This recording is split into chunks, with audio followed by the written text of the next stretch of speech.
Is Monday, February 17th, 2025.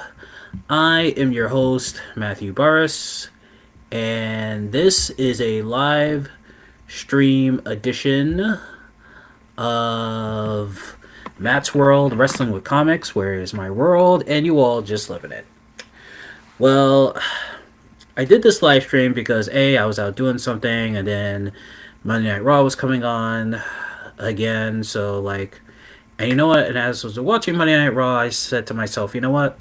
From now on, and this is a big announcement, from now on, every show will be live stream on Mondays. That is, yep, every Monday night, immediately after Monday Night Raw, this show will be live streamed. So I will be giving you all um, the results of what happened on Monday Night Raw, and I will also be giving you as well, my top tens and other wrestling news and stuff. So make sure you all tune in. And now we are going to get into some results about what happened here on Monday Night Raw. Yep. We are going to. Oh, sorry, there's a little. Little something there, a little technical difficulties. Little echo there. But we are going to get into what happened on Monday Night Raw. So here we go. Here for Monday Night Raw. We had Sami Zayn come out and he challenged. He came out to address, what happened to him. By Kevin Owens. And he wanted the match. He wanted to wrestle Kevin Owens. And then Adam Pearce came out and said that, everyone's told you no. I'm telling you no. Because if you go out there, that means, you're going to get your neck broken and blah, blah, blah, blah, blah. And so Sami Zayn still wanted to have the match. And so we are now getting Sami Zayn versus Kevin Owens in a non-sanctioned match. So, yep, at Elimination Chamber, March 1st, the match will be a non-sanctioned match. So that means WWE wipes their hands of it. It's clean. They wipe their hands of it. And this is going to be a knockdown, drag-out, street fight. That's all it's going to be. And I'm already going to tell you who I think is going to win. I think Sami is going to win. I think Sami's going to get this one. And will he win at WrestleMania? Maybe, maybe not. I think that, this feud is going to drag on for a while. But where does Randy Orton fit into the picture? And, well, we could see Randy Orton appear at WrestleMania when they have the rematch, and who knows? But Randy Orton is still kept off TV, so we'll just see what happens. And now some results of some matches. We had AJ Styles defeat Dominic Mysterio, and what was a good match. And what happened was Braun Breaker got in and attacked AJ and attacked Dominic. He tried to go for a spear, but then on AJ, but then he hit Dominic. And so they're clearly building towards AJ Styles versus Braun Breaker. That's definitely going to be a match we're going to see at WrestleMania. And I mean, AJ Styles really does not need the Intercontinental title. I mean, but but we'll see what happens. Personally, I mean, actually, I was also thinking that this could lead to a triple threat match between AJ, Dominic, and Braun Breaker, and and if it is a triple threat match, I think Dominic Mysterio might win this because I think it's time for Dominic to to step up. I mean, they keep teasing the Judgment Day, like breakup, saying even Finn Balor backstage saying no new members and stuff, and you could tell that this is leaning towards Dominic versus I mean versus Finn Balor. So I mean, it could be a triple threat match. I mean, we're like we still got a couple of months before WrestleMania, so we'll wait and see. And then we had Dakota Kai uh, defeating Ivy Nile to win the number one contendership for the women's intercontinental title.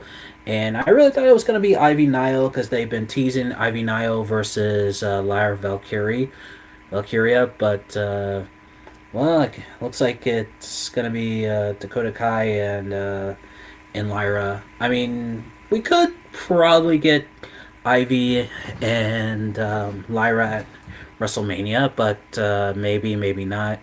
But that's another one we'll have to see. Maybe they're just maybe for now they're just holding off that match. I mean, we don't know. So next we have Penta defeating Pete Dunne.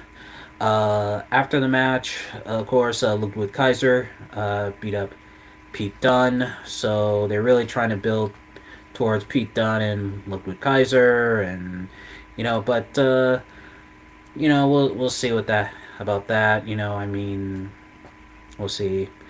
I mean, Penta's been doing pretty good since coming into WWE, but yeah, he hasn't really had a real big feud yet, and I think that's what people are waiting to see. We need him to be involved in a major story angle and a major feud, and that will really get him over. As I can see him being a tag champ, intercontinental champ, WWE World Heavyweight Champion. Nah, no, I just don't see that for him. So, moving on, we have Roxanne Perez defeating Raquel Rodriguez. Of course, Raquel was distracted by Bianca Belair and Naomi. They were attacking Liv Morgan, and they're trying to find out if Liv and Raquel they attacked Cora Jade and oh sorry, not Cora Jade, Jade Cargill. I had it on the tip of my tongue there, but Jade Cargill, she still hasn't been seen on TV, and we don't know what's gonna happen. I mean, like I think it is getting to the point where it's like, okay, it's time to either shit or get off the pot right now. So you know, Jade Cargill, she has to show up either at Elimination Chamber or the night after. Yeah, yeah, the Monday Night Raw after. Because I think it's time for her to really come back. I mean, we've heard that she's been in the Performance Center and she's been training and stuff, but yeah, at some point now, it's really at the point now where she has to show up and we have to put this feud to an end. Well, the mystery to an end, who attacked her. And then finally we had, oh yeah, also Rey Mysterio. Um, Rey Mysterio's out. He was attacked right after Monday Night Raw went off the air. They showed him he had his ankle injured by the New Day. They took a chair to his ankle.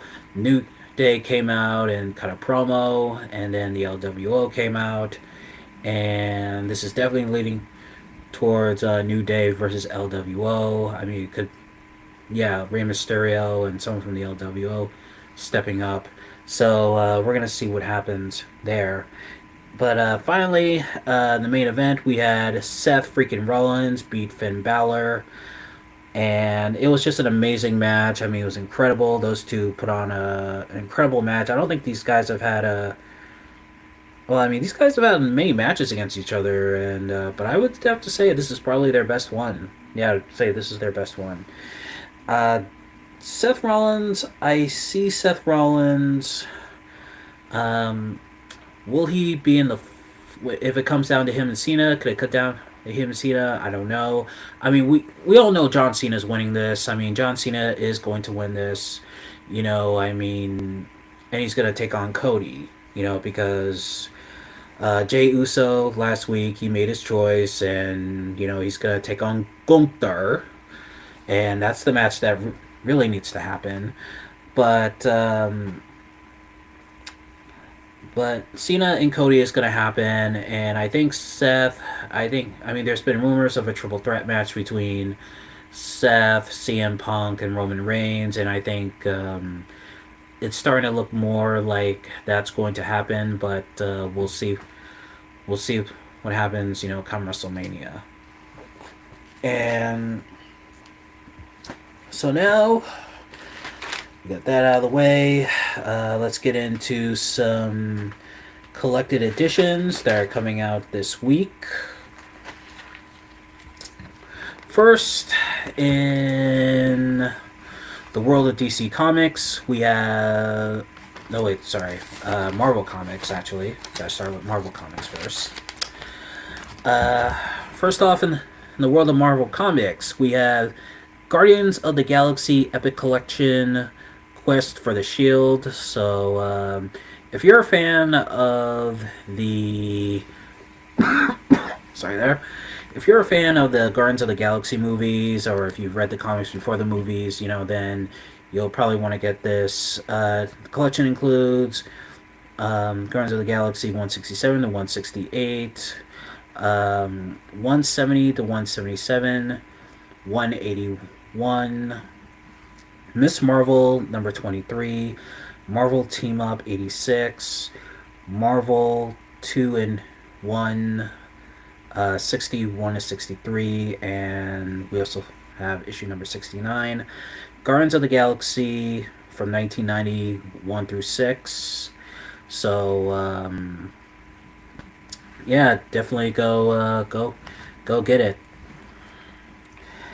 Next, we have a reprinting of Marvel Masterworks, The Fantastic Four, Volume 3. And in the collection includes number 21 through 30. So still with the early comics there. So definitely go pick that out. And next we have Miles Morales, Spider-Man Volume 5, Blood Hunt. So this is part of the Blood Hunt storyline. The collection includes Miles Morales, Spider-Man 21 through 24, Miles Morales is Spider-Man Annual number 1. Yeah, and a lot of the Miles Morales' graphic novels are coming out, nowadays. I mean, he's really become like the most popular Spider-Man. I mean, for me, Spider-Man will always be Peter Parker. I mean, I haven't really read a Miles Morales Spider-Man book, and I haven't seen the Spideyverse cartoons, but I mean, I am gonna try one day to sit down and watch them, but I don't know, me just being probably a little too old school for my own good, I mean, for me, Peter Parker will always be Spider-Man. Next, we have a reprint of The Punisher, Welcome Back Frank. Yep, so they're coming back out with this one, and I actually have the original Welcome Back Frank graphic novel that I got when I was in high school. The collection includes Punisher 1 through 12. Yep, so, and those are really good stories, and you will not be disappointed if you're a big fan of The Punisher. Next, we have Scarlet Witch, Queen of Chaos, and collection includes the Queen of Chaos 1 through 5. Sorry, 1 through 15. No, wait, it is 1 through 5, sorry. So yeah, definitely go pick that up. Next, we have Secret Wars Battle World Volume 1. The collection in this one includes 1602 with Hunter Angela, that's 1 through 4, 1872, 1 through 4, A Force, 1 through 5, Age of Apocalypse, 1 through 5, Age of Ultron versus Marvel, Zombies, 1 through 4,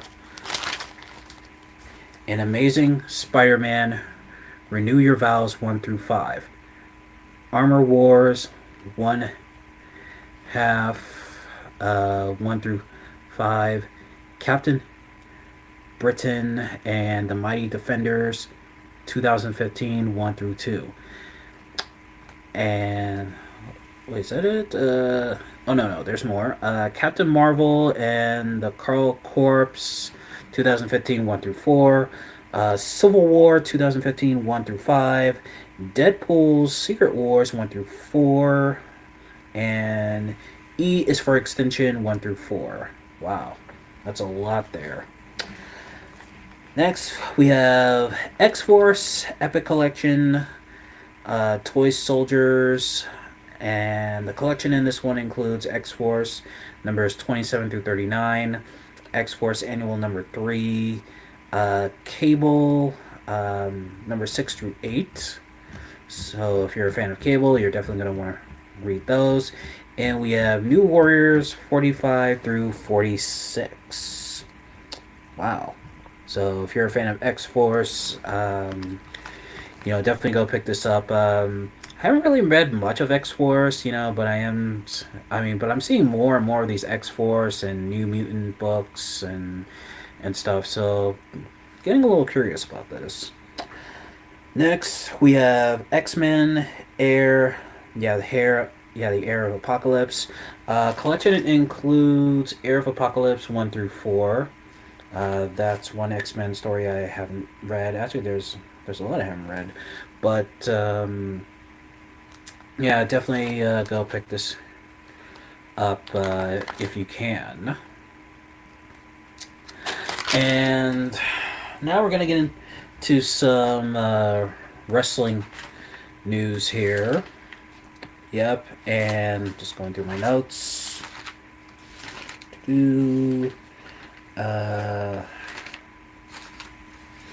Well, on Saturday we had Vengeance Day and we had Grand Slam.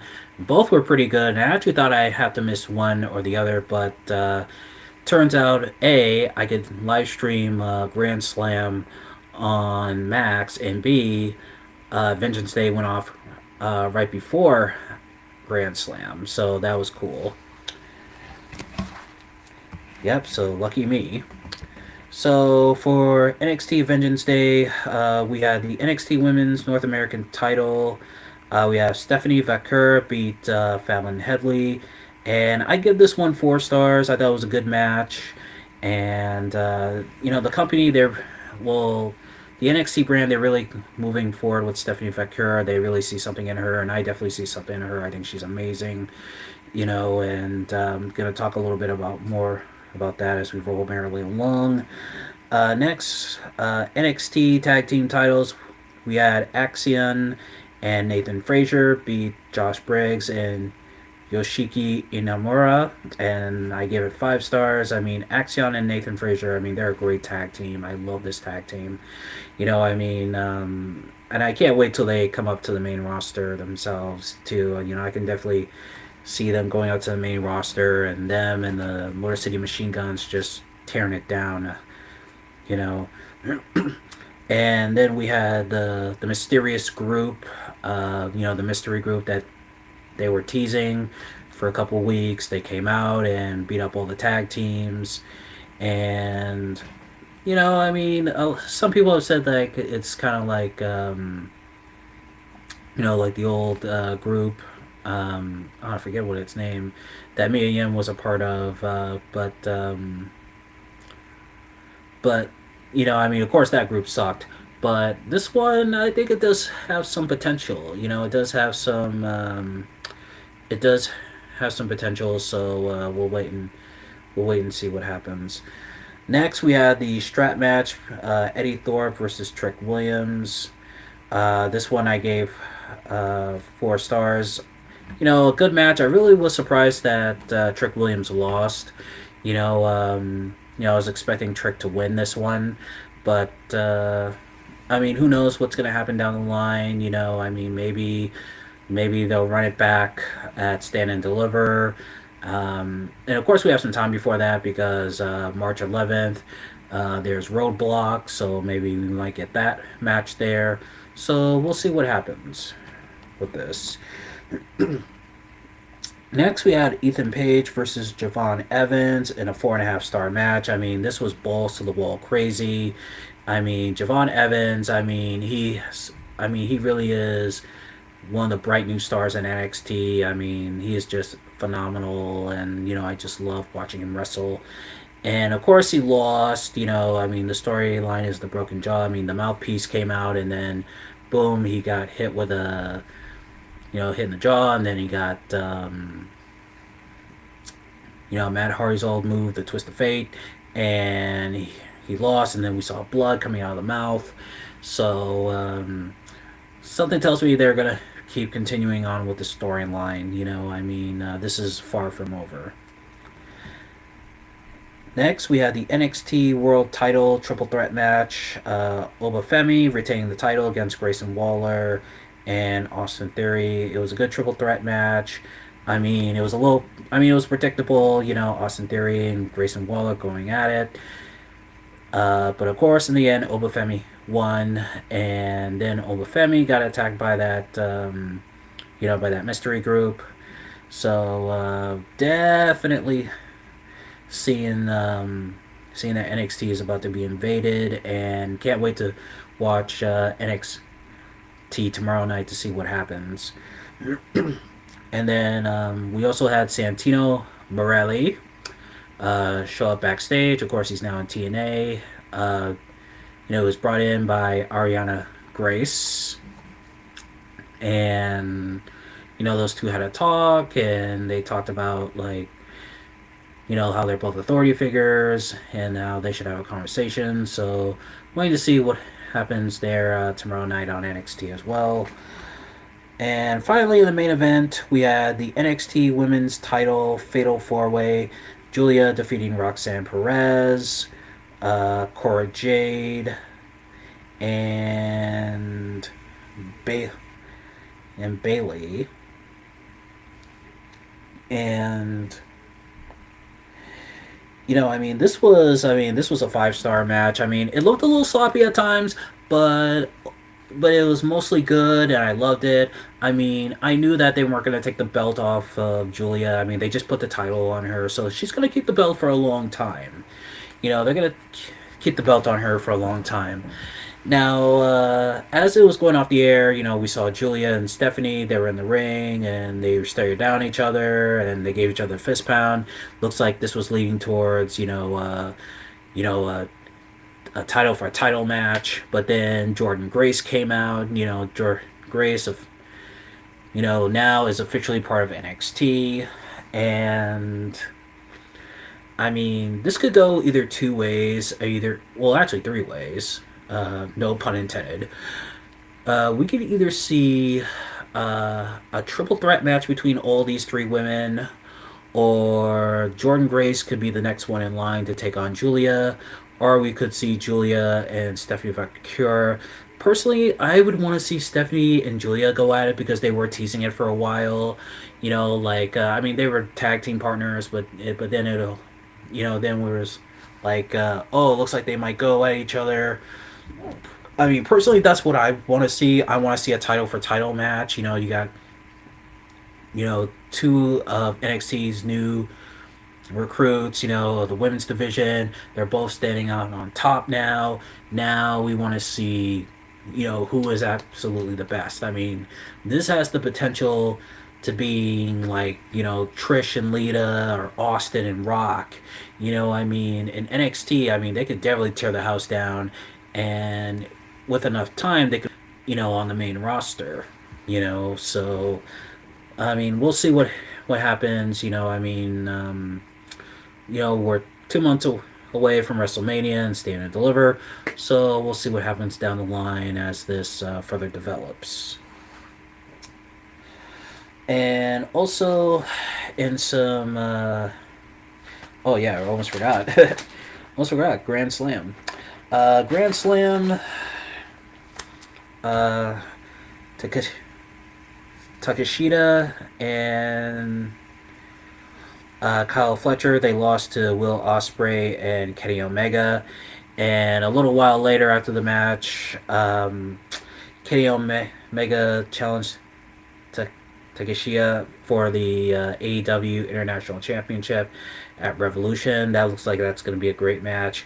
And then then Will Ospreay challenged Kyle Fletcher to a steel cage match. I mean, steel cage, those two guys who are big high flyers and stuff. It's going to be a bloody, brutal, high flying match. I mean, in the cage. I mean, I love a good steel cage match. I tell you, I mean, steel cage. Oh man, incredible. Next, for the TBS title, we had Mercedes Moné defeat Harley Cameron in a 5-star match. I mean, I really thought that Harley Cameron was going to win. I mean, there were a few times that I thought she was going to win, and she also brought out the mini Monet, puppet and stuff like that. But of course, she didn't win, but that's okay. I think that this is gonna carry on for a while. It showed that Harley can wrestle. She's not a joke. She's not just slapstick. I mean, yeah, she does the music, and that's great.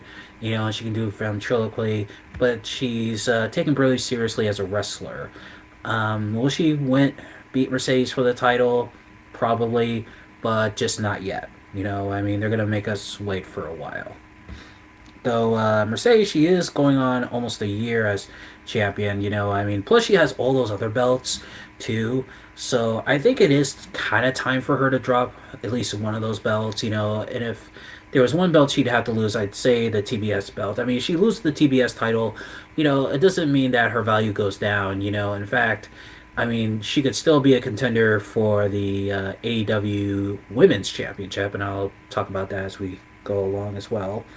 Next, we have the Brisbane Brawl, the Death Riders versus Cope and Jay White, and I give this one 4.5 stars. What kept it from being a 5 was that there wasn't really that much blood.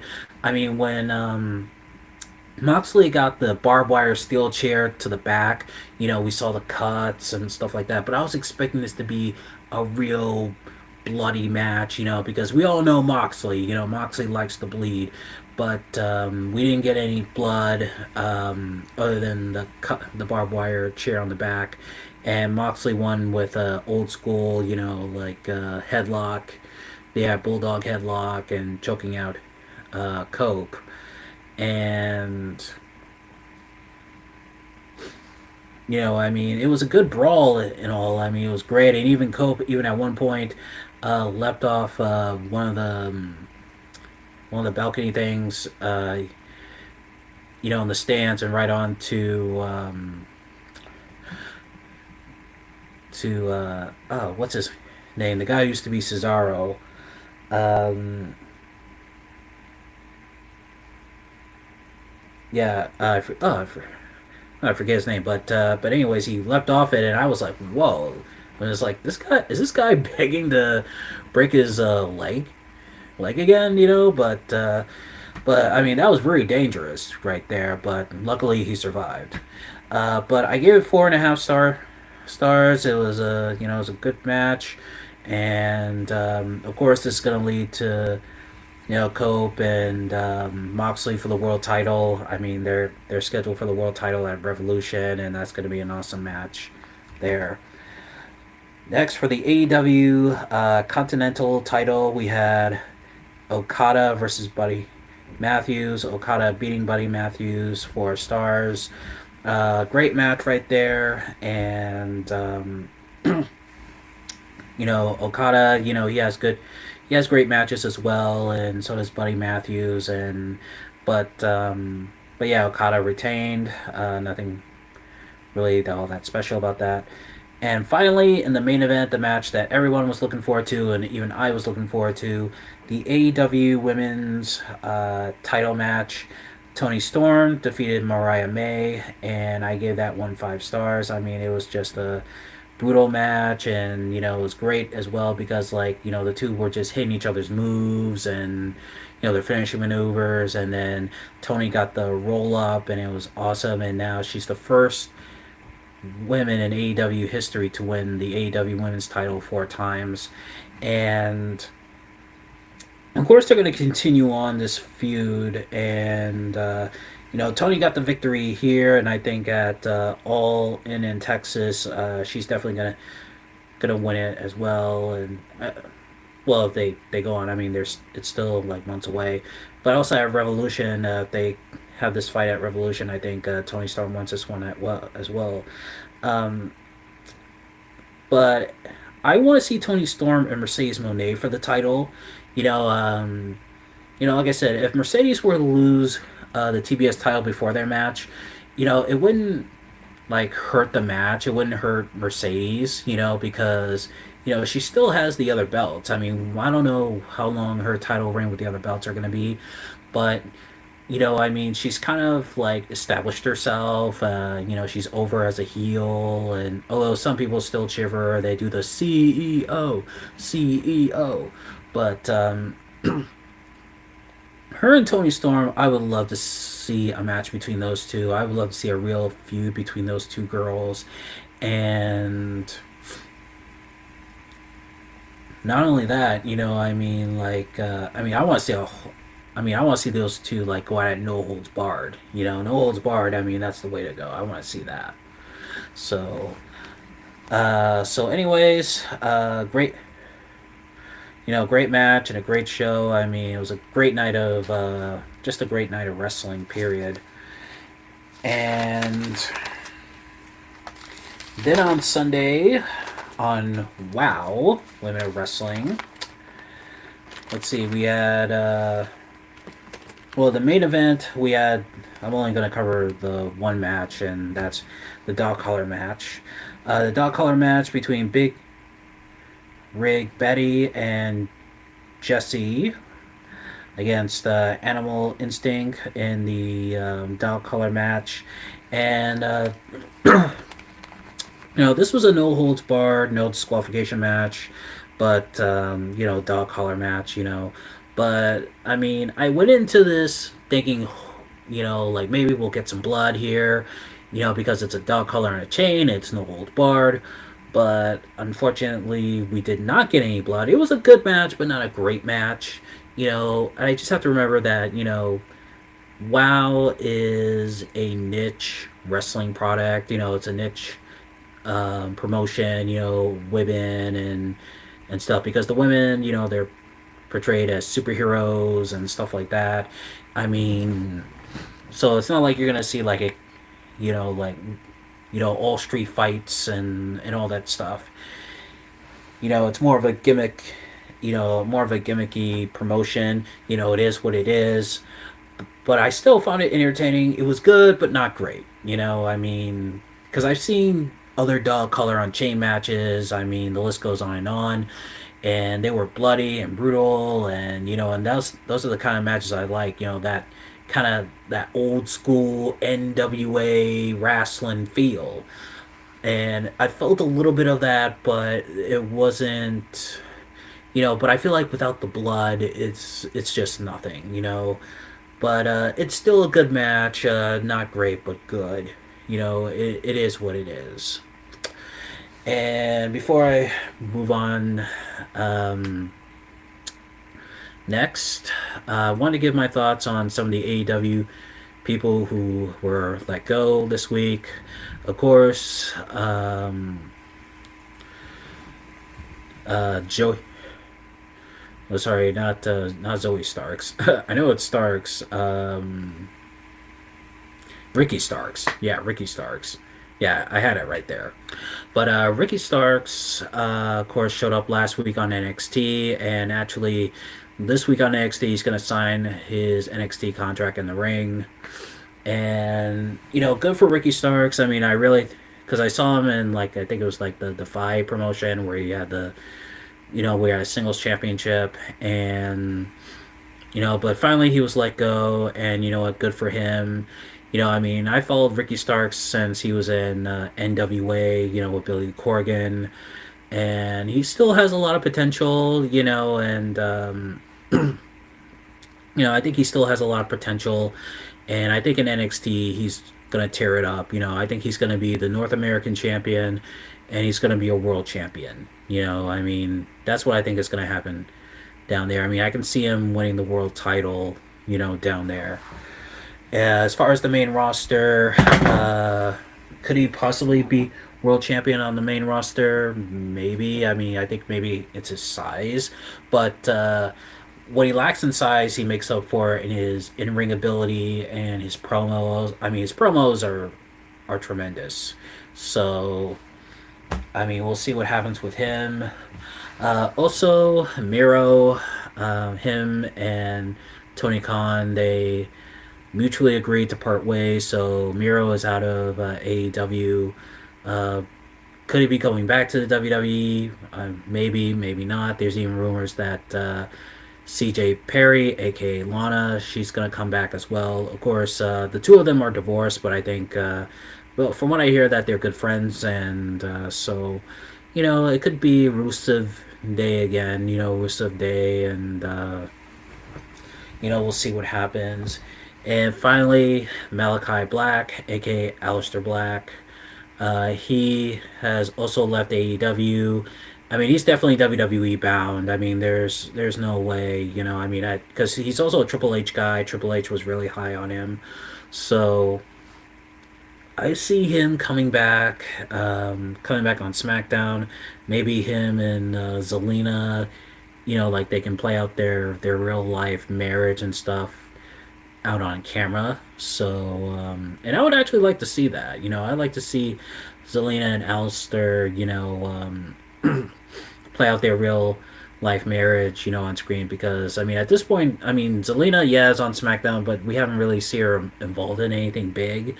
And I really want to see her get involved in something big, because, Zelina is really a talent, and I mean, I just really want to see her, go on and do big things. I really want to see that for her. So now, having said all that, I'm going to get into the collected editions for DC Comics. Yeah, once again, this week for February 18th or the 19th, whatever day you get your books. First, we have Batman Nightfall Omnibus Volume 2, Night Quest. Of course, this is when, Batman is crippled and Azrael takes over as the Dark Knight. So definitely go get that one. Next, we have DC Finest Harley Quinn, Birth of the Mirth. The collection includes Action Comics number 765, Batman Legends of the Dark Knight number 126, The Batman Adventures number 12, Azrael Agent of the Bat number 60, Batman number 570, 573 to 574, Batman Shadow of the Bat number 93, Detective Comics number 737, number 740 to 741, Catwoman number 82, number 80, 82 to 84, number 89, The Batman Adventures Mad Love number 1. Yep, the Mad Love story that inspired the episode of Batman, the New Adventures. Which, by the way, great episode. Definitely go watch that episode if you have it on HBO Max. The Batgirl Adventures number 1, Batman Harley Quinn number 1, Batman Gotham Knights number 14, and Harley Quinn number 1 through 8. And yeah, I mean, I've been seeing a lot of these DC Finest books. In fact, speaking of which, Went to the comic book store today. Look what I got. Yep. Teen Titans, Judas Contract. I went and picked this up today, and I'm looking forward to. I'm looking forward to reading this too. I'm gonna start reading this tomorrow. Actually, yeah, I'm gonna start reading a little bit of this tomorrow.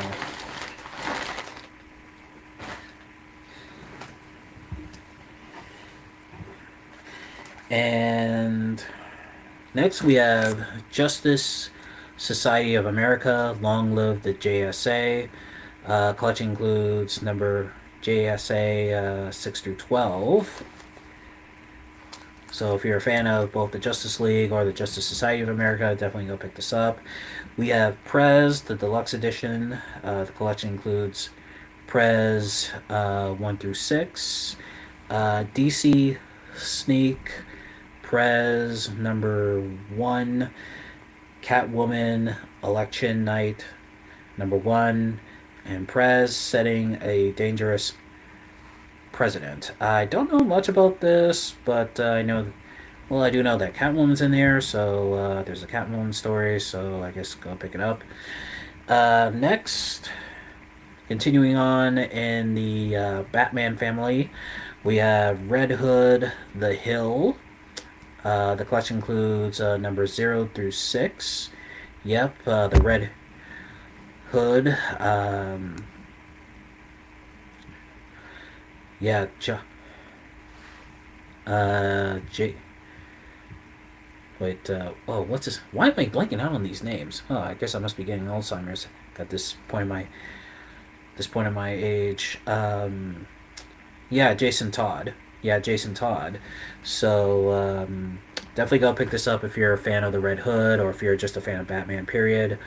For fans of Shazam, we have Shazam Volume 2, Moving Day.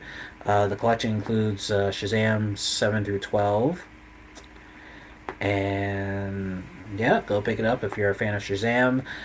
We have The Brave and the Bold, the Book of Destiny. Don't know much about that, but the collection includes 7 through 12. So yep, definitely go pick that up as well. And now we're gonna go into now we're gonna go into the top 10 here, and for the top 10 wrestling this week, I'm just still going through my notes. I lost my notes here. I apologize for that. Oh wait, I think I found it here.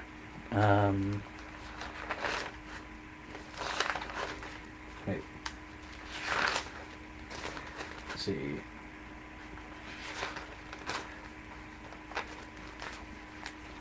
Is it here? No. Is it here? Oh yeah. It's right here. It's right here. The top 10 pay-per-view matches of the 90s. Yep, these are the top 10 pay-per-view matches of the 90s that I picked.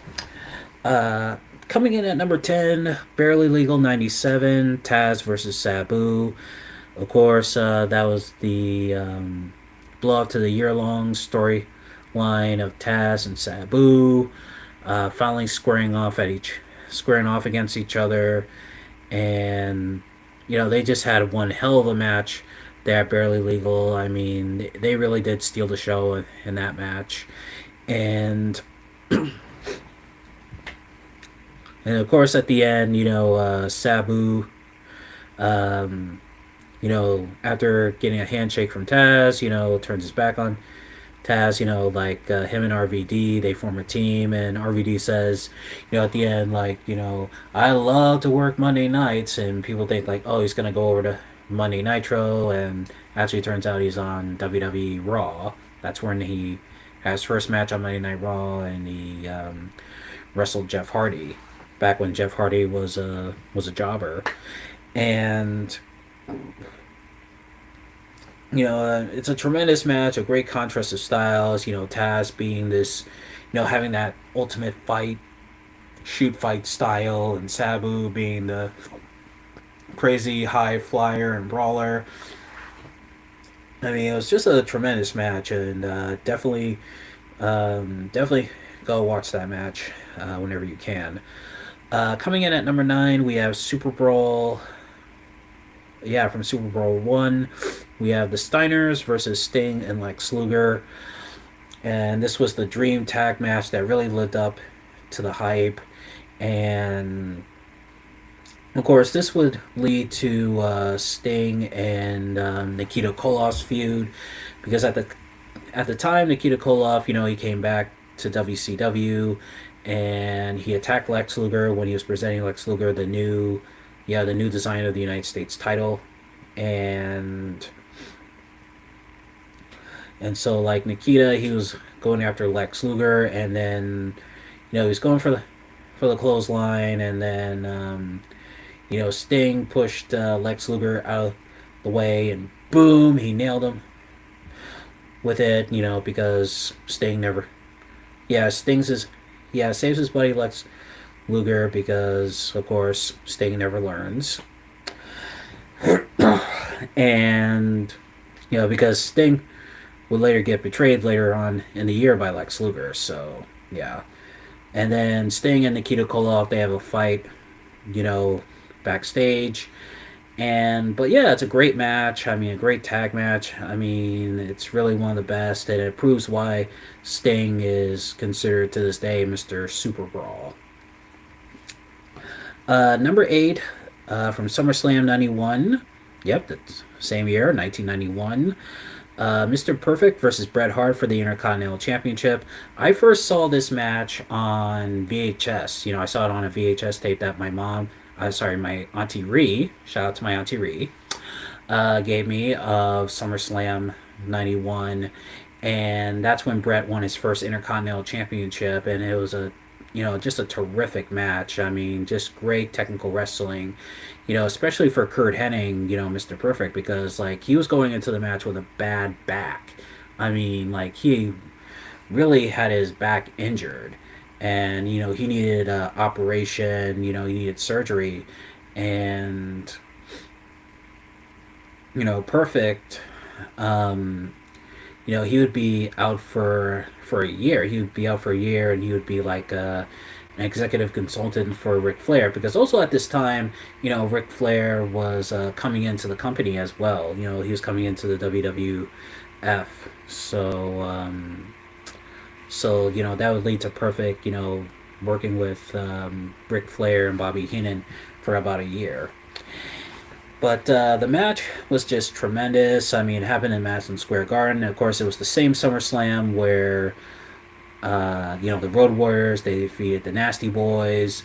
Virgil beat the Million Dollar Man, Ted DiBiase. And of course, we had the the match made in heaven, Macho Man and Elizabeth getting married, of course, in storyline, because in real life they were divorced. Yeah, in real life at that time they were divorced. But still a great match, and also go look at their match from King of the Ring, 1993, the first one. I mean, they had a match that was almost as good as this match right here. Coming in at number 7 from Halloween Havoc 93, we have Cactus Jack versus Vader in a Texas Death Match. I first saw this match from a video I rented. I rented a video from Blockbuster called WCW Fan Favorites, and this was one of the matches that I watched over and over again. And it's a tremendous match, and it's bloody too. I mean, for me, in my opinion, this was Cactus Jack's, Mick Foley's best match in WCW. Not only his best hardcore match, well, I wouldn't say his best hardcore match. I mean, because if you look at the matches he did in Japan and ECW, they were much bloodier and brutal than the one here. But this one definitely Cactus Jack, Mick Foley's best match in WCW, and also We saw Harley Race use a taser on Cactus Jack, for the ending, and that's spawned the idea for Scott Hall to use the taser on Goldberg at Starrcade '98. And it's still a great match, and I actually consider it one of the best hardcore matches in WCW history. So, like, another match worth wa- watching. Next, from Heatwave '98, we have Bam Bam Bigelow versus Taz. Of course, this is a rematch from I think it was the Living Dangerously pay per view where Taz he put Bam Bam in the Taz mission, and then Bam Bam fell down and the ring imploded. They both went down into the ring there, and Bam Bam won. And they had a they had like a death match and at Heatwave '98, and almost similar. The same thing happened, except it was on the rampway. There was like a big hole in the ramp. It just went, and Shane Douglas was on commentary. He goes, "They're dead. They're dead."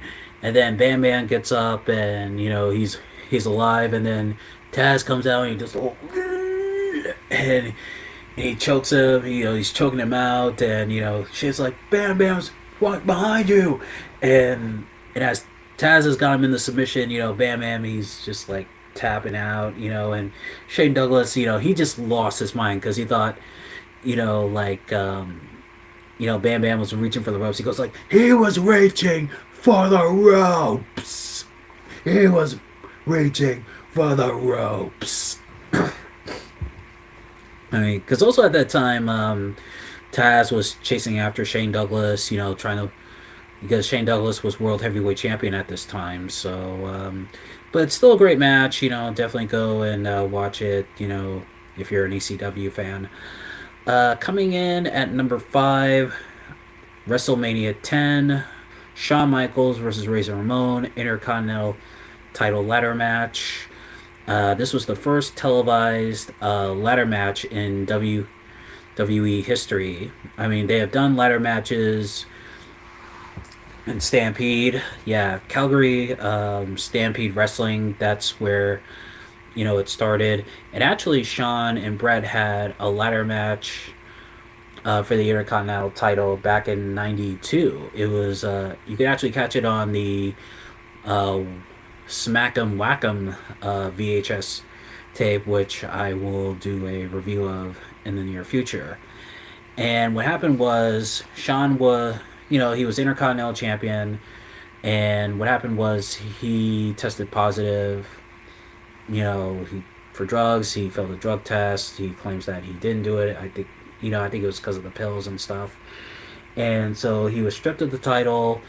And of course, in storyline, they said like, well, because Shawn refused to his commitments and dates, so therefore they stripped him of the title. There was a battle royal on Monday Night Raw, which led to a match between Razor Ramon and Rick Martel.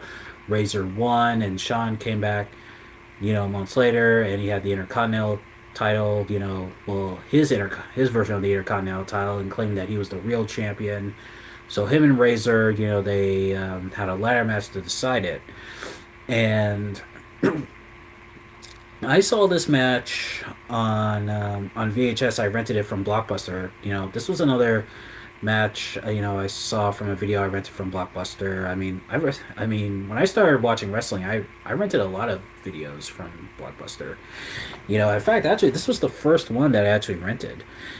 And I mean, what more can you say that hasn't already been said? I mean, it set the bar for other ladder matches, and we had the tag team ladder match, and to what we have today, TLC, tables, ladders, and chairs, and but this one, it really did revolutionize the business. And both Razor and Shawn, they put on a tremendous match. It stole the show at WrestleMania, and 5 stars all the way. 5 stars all the way. Coming in at number 4, we have champion versus champion, title for title. It's the ultimate challenge. Hulk Hogan versus the Ultimate Warrior, WrestleMania 6. Yep, this was the Ultimate Challenge. Both titles were on the line. And, Hulk Hogan and the Ultimate Warrior wasn't known. Actually, both wrestlers, they're not known for being like, you know, great wrestlers, having a great, like, technical skills or anything. But, uh, but they would, but they were also, but they were known for, like, still having, like, great matches. Some of their matches were really great. If you look back at the previous year's WrestleMania with Hogan and Macho Man, that was a 5-star match all the way. And so Hogan, he's known to have some 5-star matches, and even the Ultimate Warrior too. The the rematch with Rick Rude at SummerSlam '89. That's a 5-star right there, and even their match at SummerSlam '90, the steel cage match. That's 5-star as well, and so was the Warriors. The two matches he had with Macho Man, WrestleMania 7 and SummerSlam '92, those are 5-star matches too. You know, but anyways, Hogan and Warrior, they just had a tremendous match. You had two of the most popular wrestlers at their time, and it's like the power of Hulkamania and the power of the Warrior wildness, and it's like these two powers are going to collide, and what will happen? And surprisingly, Ultimate Warrior got the victory. A lot of people were thinking like, oh, we're going to see the big boot and the leg drop, but then the Warrior moves and does the big splash and got the 3 count, and it was a big upset there in Toronto because it was like everybody thought that we were going to see another Hulk Hogan win, and you know I mean and plus it was divided 50-50. Half were for Hogan and half were for the Warrior too. And what happened was what happened after the match was even awesome because Hogan gave the belt to the Warrior, and passing the torch, because Hogan had to go and do a movie as well. He was doing another movie. Of course, he would be back at SummerSlam '90, and it was just a tremendous match. It's one of the great main event matches in WrestleMania history. The less said about their rematch at Halloween Havoc '98, the better. Yeah, their rematch sucked ass. And coming in at number 3, from WrestleMania 13, Bret Hart versus Stone Cold Steve Austin, the submission match.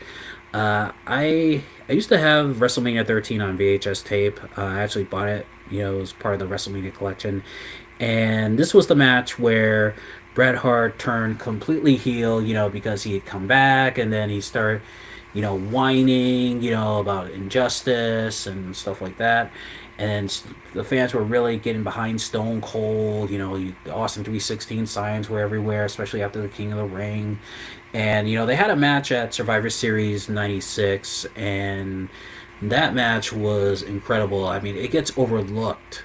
Sometimes it really does get overlooked, because of this match here. But really go back and watch the Survivor Series '96 match. It's a classic. But this one's a classic too, because Ken Shamrock was the special guest referee, having left the UFC, and becoming a special guest referee for this match because it's a submission match, and of course, later on he would officially be part of the WWF, and these two just had a knockdown, drag out fight, because even though it's like a submission match and it plays more into Bret's abilities, like it was more. It was just a brawl in the beginning. Just brawling and fighting into the stands and fighting at ringside, but then we also saw like submission holds. Austin had a submission hold. Bret worked a submission hold, and then of course that where Austin he's bleeding. And Bret's got him in the sharpshooter, and Austin's just crying. He's like, ah, but he's not giving up, and he just passed out from the pain too. He just passed out. But of course, I also remember Ken. He's saying like, the words he's going, Steve, do you give up? If you do not answer me, I will stop the fight. If you do not answer me, I will stop the fight. He was just saying with just such like authority and stuff. Like you felt it, and you felt it as Austin is just bleeding and bloody, and he's just like passing out. He's like, no, no, ugh. Just a tremendous match.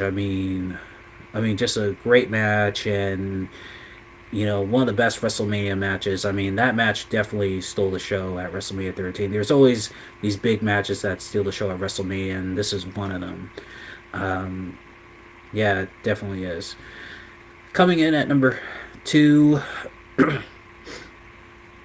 from Summer Slam 92, we have Bret Hart versus the British Bulldog for the Intercontinental Championship. Bret Hart at this time, he had won the Intercontinental title back. He won it back at WrestleMania 8, defeating Roddy Piper. Of course, Piper defeated the Mountie. The Mountie defeated Bret Hart at a house show, and they really played into the family aspect of it, because the British Bulldog was married to to Diane, Bret's sister, and they played into this thing where it was tearing the family apart, but they went out and had a great match. I mean, they had a great technical wrestling match, and I mean, there was even one point where Bret, you know, he goes out, he does a plancha, but he grabs Bulldog and does like a backwards Bulldog hold there. Just amazing. It's still considered one of the best Intercontinental title matches in the history of the WWE. And the amazing thing about that one was that the British Bulldog, he was actually he hadn't been doing any training or anything. I think he was like over the. He was over there before SummerSlam '92, and he was like doing drugs, smoking crack, and Brett had to talk him through the match, and Bulldog at one point, he blew up, and he said to Brett, he goes, Brett, help, I'm fucked. He says in his British accent, I'm fucked. you know, but they still managed to pull off a great match, and when people ask, what is the best Intercontinental title match in the history of WWE? I mean, it's always this, and Steamboat and Savage, at WrestleMania 3. I mean, those matches are, one is either number one and the other is number two, and vice versa. But that is definitely one of the, I mean, without a doubt, one of the best, if not the best, Intercontinental title matches in the history of the company. And finally, coming in at number one, we have from WrestleMania 12, Bret Hart versus Shawn Michaels, the Iron Man match. I mean, what more can you say about this match? I mean, it is a classic. It's, I mean, this truly is the best match of the 1990s, because, you know, you had Bret Hart and Shawn Michaels, two guys. I mean, by this point they had already wrestled each other. They were wrestling each other in the tag teams, with the Hart Foundation and the Midnight Rockers, and then they feuded over the Intercontinental title for a while. I mean, when Bret was Intercontinental Champion, and they even had a match against each other at Survivor Series '92, and that's another match that gets overshadowed. I mean, it gets overshadowed by this match and, of course, the Montreal Screwjob. But go back and watch their '92 match. I mean, their '92 match is incredible. But this one, I mean, my God, I mean, it was just 60 minutes. It told a great story, like Sean being, like trying to win the title, his boyhood dream, and Brad being the champion, at this point just legendary status, because he was like a three-time WWF champion at this time. And those two, they put on a clinic. It was just high flying, and then some technical wrestling. I mean, Sean showed that he could get on the mat and move for move with Brett, and people thought wrestling isn't really a style because he's more of a you know Mexican flying jumping bean type of wrestler. He's always just a high flyer and flying in the air and stuff like that. But he proved he can actually wrestle. I mean, he's more of I consider him like more like Ricky Steamboat. He's like a hybrid. He can get on the mat and wrestle. He can do high flying moves, and he can also brawl too. And that was one of the things that made Shawn Michaels great, is that he was a pit bull with a pretty face. He could, square up and get down and dirty. I mean, also go look at his Go look at his match with Kevin Nash, Diesel at In Your House, Good Friends, Bitter Enemies, the No Holds Barred match. I mean, that match was just just a brutal street fight. But this match, is just incredible. Because in the end, the time limit expired when Brett had Sean in the sharpshooter, and it looked like Sean was about to give up, and but he didn't. And then Gorilla Monsoon comes out and he says like, this match is ordered to continue under sudden death rules. And then Sean, he finally nailed not one but two super kicks, and and he got the victory there. And Shawn Michaels is one of my all-time favorite wrestlers. I mean, he's the reason why I got into pro wrestling. Back in the at the dawn of the Attitude Era, and Brett is amazing too. I mean, they're both great, you know, wrestlers. But for me, Shawn Michaels was the man. And that's why I'll always love Shawn Michaels. I just love watching his matches. He's incredible, and this match really proves it right here. I mean, 5-star match all the way. I I mean, how can you watch this match and not be a pro wrestling fan afterwards? I mean, it's mind boggling. But yep, that's my top 10 of pay per view matches of the 90s. And now we're gonna get into collected editions once again. This time for the indies. Yeah, for indie comics. Here. Oh yeah. So we have Spawn Origins Collection Volume 30. Yeah, I actually heard that they were supposed to be done with it for a while, but I guess they have some more. I have about like 10 or 15 of the Origin collections. I mean, there's a lot of Origins collections there. I mean, oof. I mean, you could make a. I mean, you could stack a whole. You could make a whole shelf, out of those. But yeah, definitely go pick this up if you're a huge fan of Spawn. Um, Next, we have Spawn Sins Wars. That is also coming out as well. Next, we have the Marvel Comics covers of Jack Kirby, Volume 1 from 1961 to 1964. So you're seeing like the art covers of Jack Kirby. So definitely go pick that up. Next, we have the Teenage Mutant Ninja Turtles Saturday Morning Adventures Volume 2. The collection includes numbers 9 through 11. And there's also a one special comic featuring April O'Neil. I haven't read the Saturday Morning Adventures. I mean, I remember watching the Saturday Morning cartoons, as a kid. Haven't read the books though. I think I might. I think I might read those. And also we have the Teenage Mutant Ninja Turtles, the Mirage Years, 1993 to 95. So this picks up after the City Wars storyline. So this is like the last 2 years of the Mirage years of the Teenage Mutant Ninja Turtle comics. And actually, oddly enough, I saw one of the volumes that had the City at War. No wait, I don't think it was City at War. It was another storyline. But I've been meaning to read that, because I read some Teenage Mutant Ninja Turtle books, and I really want to get more into the comic version. I know the movies and the cartoons, but I never read the comics. Like most of the earlier comics. So I'm definitely gonna go and read those. So yep, go pick those up whenever you can.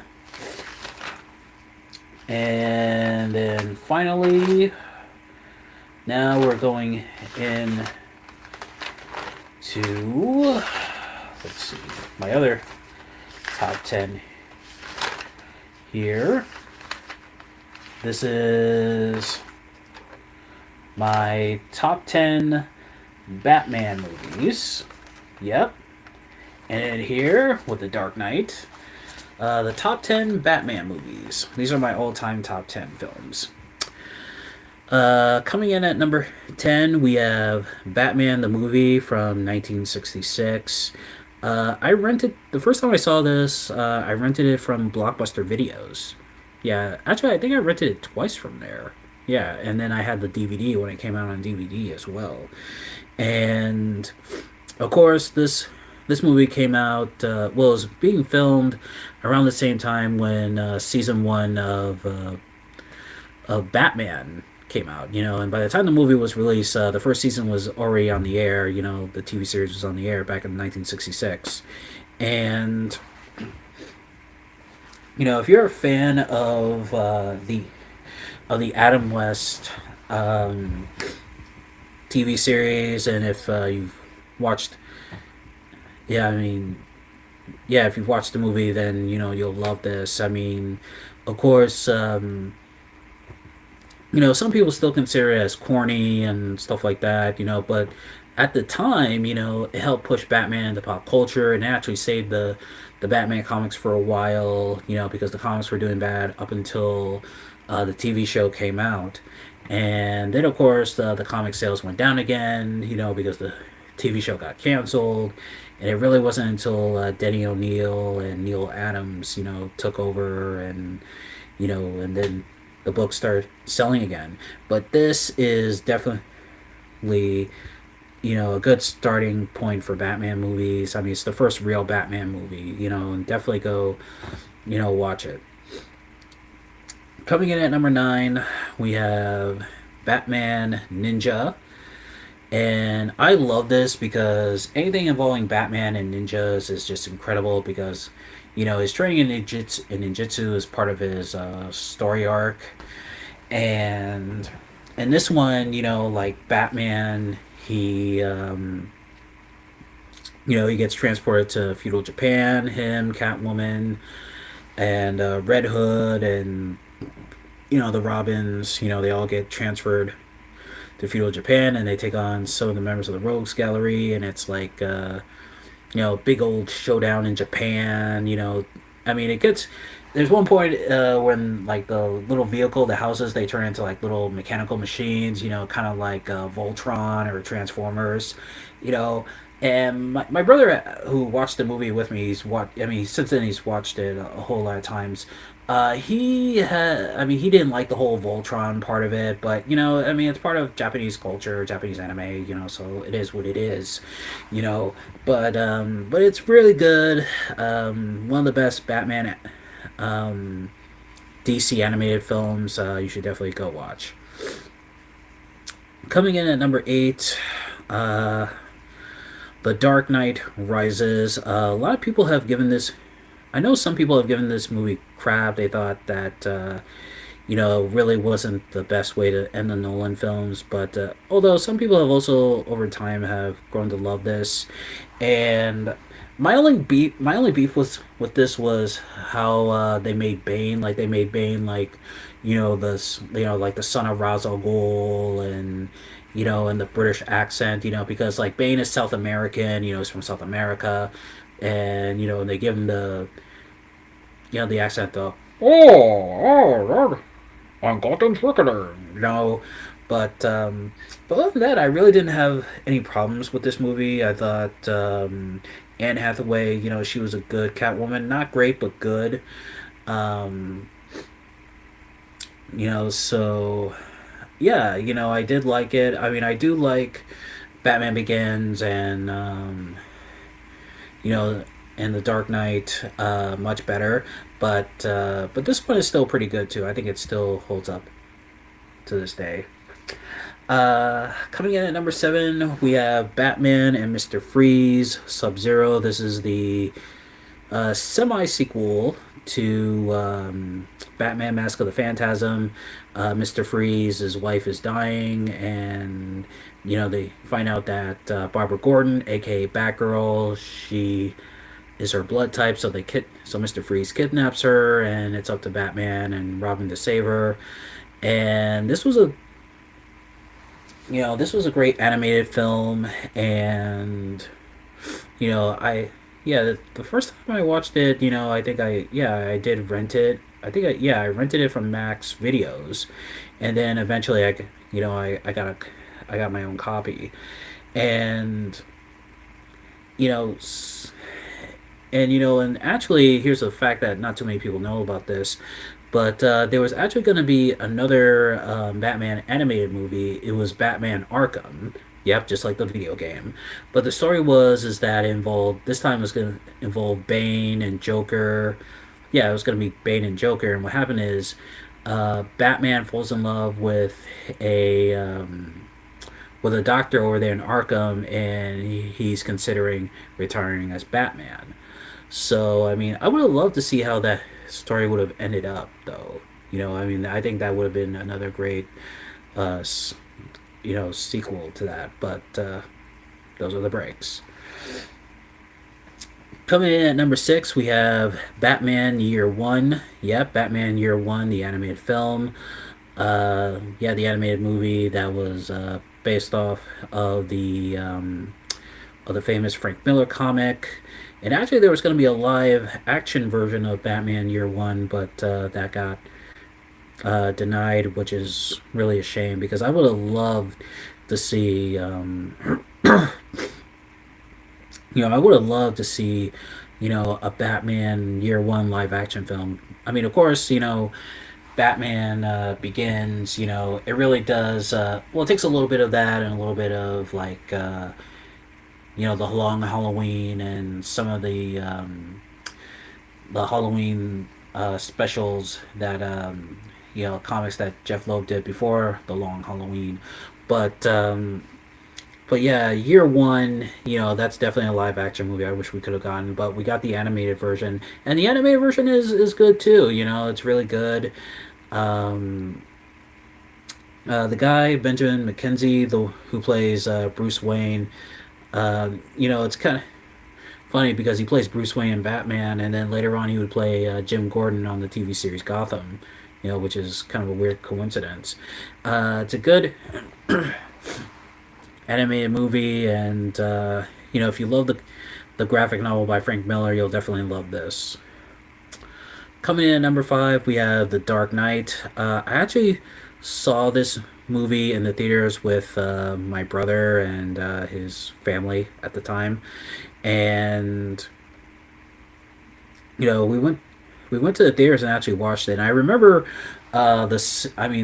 This. There were two scenes that really scared me. One was the one where like they open the curtain, all of a sudden they see a guy who was killed by the Joker just hanging. He was like, ding, he's just hanging there, and I remember going, oh shit, And then another time was when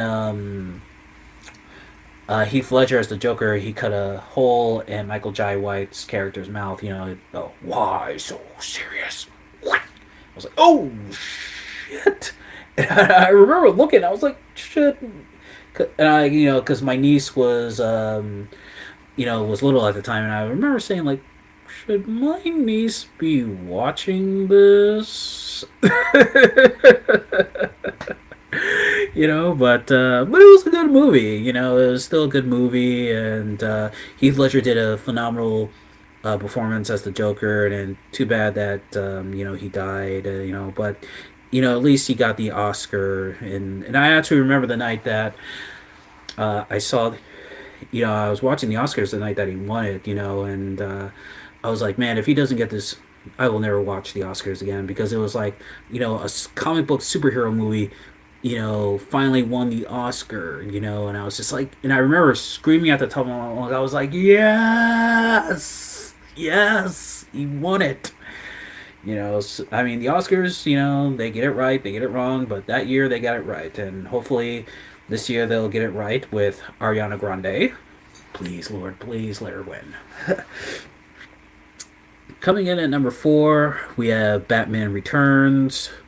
Batman Returns I saw in the theaters and I got it on VHS. In fact, I think I got it on VHS around Christmas time. Yeah, I got it on Christmas time. I watched it. Yeah, the VHS tape on Christmas time. And, Batman Returns, I mean, I mean, the flack that it got when it got out, I mean, I don't remember this as a kid, but they said, like, oh, it was too dark and the sexual innuendos and stuff, and this is what happens when you let Tim Burton take over. But I loved it. I still love it to this day, and to me, it's a great Christmas movie, too. It's a great movie to watch on Christmas. You know, this and Die Hard. Yeah, two of the best Christmas movies ever. Coming in at number three, we have Batman Mask of the Phantasm, and a lot of people consider this the greatest Batman movie ever. And I know I could definitely see why because, it wasn't like Tim Burton's Batman. It wasn't the Frank Miller's Batman. It was just Batman. It accompanied Batman everything. Like from the comics, the TV show, to the two movies that were out at that time. The movies that were released and stuff. And also at that time, Batman the animated series was on the air. It was already on the air, and then it came out Christmas Day. And I actually didn't see this one until I didn't see this one until my birthday. I got the VHS tape on my birthday, which was awesome. And I just loved this movie. I mean, I used to watch it all the time, and I still love this movie. I think it's the greatest animated film in the DC universe. Period. It was the first actually animated film from DC Comics. The first DC, yeah, animated movie. Period.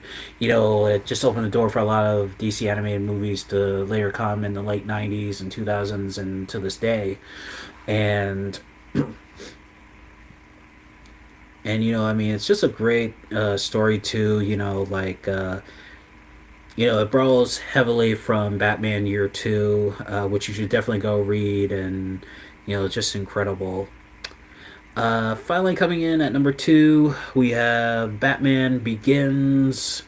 Yep, the first Nolan Batman film. I remember going to the theater with my brother and watching this, and it was amazing. I could not wait to see this movie. I was watching the previews and stuff like that, and I was just like, oh, I cannot wait for this because it had been so long since Batman had come to theaters. It was in a movie, and I remember like being in high school and I watched this, and I was just like, oh yes, the movie was awesome. And when it came out on DVD, like I got like some Batman DVDs, and I got some graphic novels, and some of the books that inspired it. One of them being Year One, and also Dark Knight Returns too. I also got Dark Knight Returns, that I still have to this day. And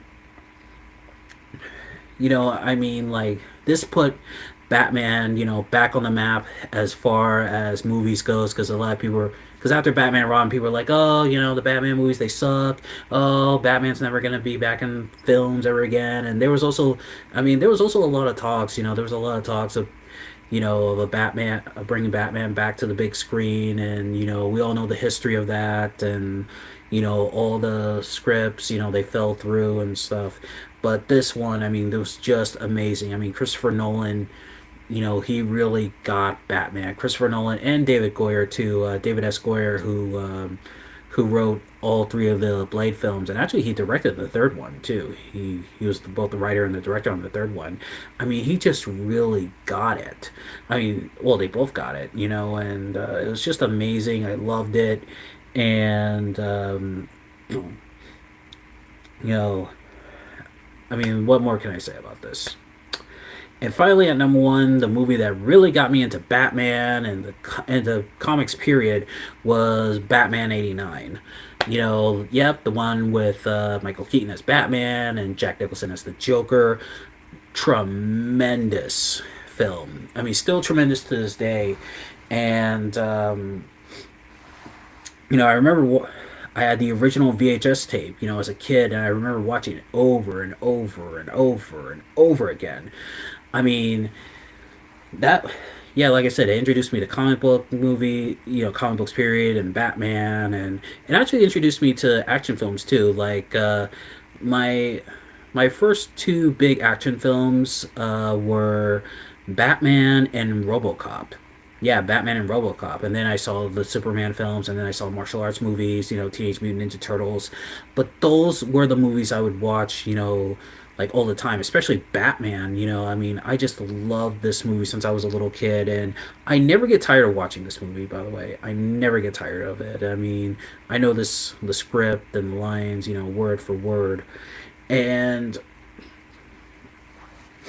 I mean, it's just an incredible move. I mean, it's an incredible movie, and it's really started it all. And also, um, it came out around the time when the Batman comics were really dark. Like Dark Knight Returns came out in year one, and there was Killing Joke and A Death in the Family. But the comics were dark, but some people still like they still their interpretation of Batman was the Adam West TV show, and but this one really showed that nope, it's not the TV show, it's not the cartoons. Batman, this is the real Batman. This is dark, brooding, creature of the night, you know, and it was the blueprint for future Batman movies to come, and it really set the standard. And it's just a tremendous movie. I love this movie, and if you haven't watched this movie yet, then you're a fool. You definitely got to go watch this. Actually, friend to the show and friend in real life, Prema Johnny, me and her, we actually watched this movie. We watched the movie. I introduced it to her, and and she loved it too. I mean, she loved it too. You know. So yeah, I also introduced her to a lot of movies that because she hadn't watched that film. She hadn't watched a whole lot of films. But I, but I was so glad to have her watch this movie because it was just so incredible. I mean, I love this movie, man. I just really do. And having said all that, we're gonna end it right there. Tuesday, it is the Coliseum uh, Classics review. We're gonna be looking at WWF grudge matches, and for the match of the week, we're gonna be looking at an old classic match from WCW Super Brawl. Yep, continuing the theme of WCW Super Brawl in the month of February. And like I said, on Thursday I will be doing a live stream of Super Brawl 2000. Yep, that is the day after the anniversary of Super Brawl 2000, so make sure you all tune in for that. And until then, I gotta go get some sleep. And this is Matthew Burris saying, Toodaloo, motherfucker!